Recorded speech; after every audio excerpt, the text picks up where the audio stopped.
Hello बच्चों, आप सभी सुरक्षित होंगे ऐसी मेरी आशा है और शुभकामनाएं भी हैं। बच्चों, इस वीडियो में मैं आपको कक्षा 5 के हमारा परिवेश बुक से पाठ 7 जंगल और जनजीवन के पाठ से आने वाले अंदर के प्रश्नों के उत्तर और अभ्यासकार को कराऊंगी।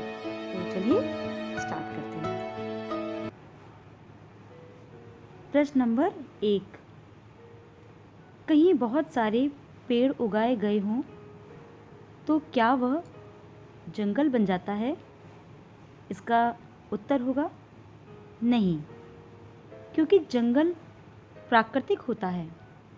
जहाँ बहुत सारे पेड़ उगाए गए हों वह जगह बगीचा या उपवन कहलाएगी। ठीक, अब आते हैं प्रश्न नंबर 2 पर। जंगल हमारे लिए क्यों महत्वपूर्ण है? इसका उत्तर होगा जंगल से हमें लकड़ियाँ, फल, फूल, औषधियाँ आदि प्राप्त होते हैं। इसके अलावा जंगल वातावरण को शुद्ध बनाए रखते हैं।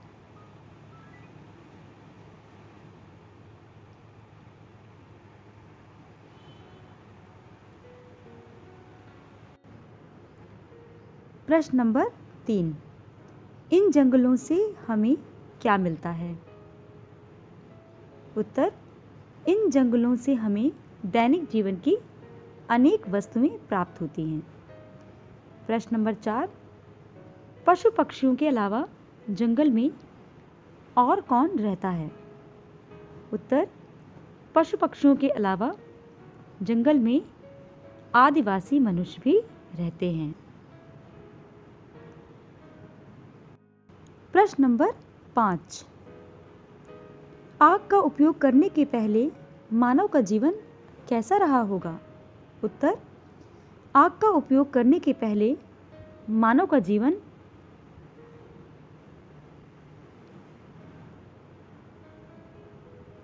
कठिनाइयों से भरा हुआ होगा।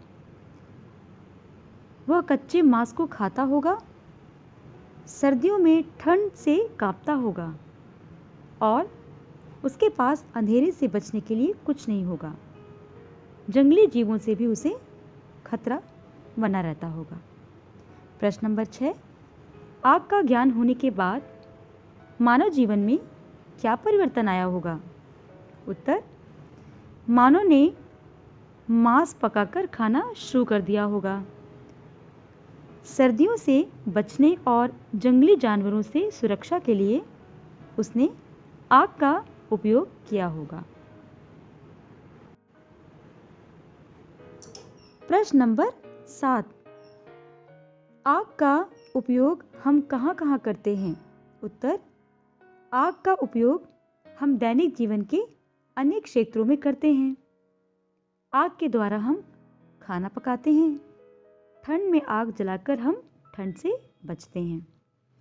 प्रश्न नंबर 8, कुल्हाड़ी और हंसिया से क्या क्या किया जा सकता है?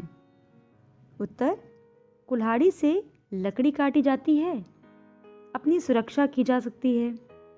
हंसिया से घास तथा फसलें काटी जा सकती हैं। प्रश्न नंबर 9, पहिए का उपयोग प्रारंभिक मानव ने किन किन कार्यों में किया होगा? उत्तर, पहिए का उपयोग प्रारंभिक मानव ने हाथ से खींचने वाली गाड़ियों आदि में किया होगा। प्रश्न नंबर 10, आपने अपने आसपास पहिए का उपयोग होते कहाँ देखा है? उत्तर, हमारे आसपास पहिए का उपयोग वाहनों, साइकिलों, ठेलों, रिक्शों आदि में देखने को मिलता है। बच्चों, अब हम बढ़ते हैं अभ्यासकार के प्रश्नों की ओर। दिए गए शब्दों की सहायता से रिक्त स्थान भरिए। यहाँ पर कुछ शब्द दिए हुए हैं और नीचे वाक्य दिए हुए हैं। ये वाक्य अपूर्ण है। इन शब्दों से इन वाक्यों को पूरा करना है। यहाँ पर सही शब्द का चयन करना है। क, प्रारंभिक मानव के औजार बनाते थे, तो यहाँ पर सही शब्द आएगा पत्थर। ठीक है, तो पहले क में आएगा पत्थर। अब हम बढ़ते हैं ख, जंगल वायुमंडल में की मात्रा को बढ़ाते हैं, तो यहाँ पर सही शब्द आएगा ऑक्सीजन की मात्रा को बढ़ाते हैं। यहाँ पर आएगा ऑक्सीजन। ग, मानव विकास की कहानी वर्ष पुरानी है, तो मानव विकास की कहानी लाखों वर्ष पुरानी है। यहाँ पर आएगा लाखों।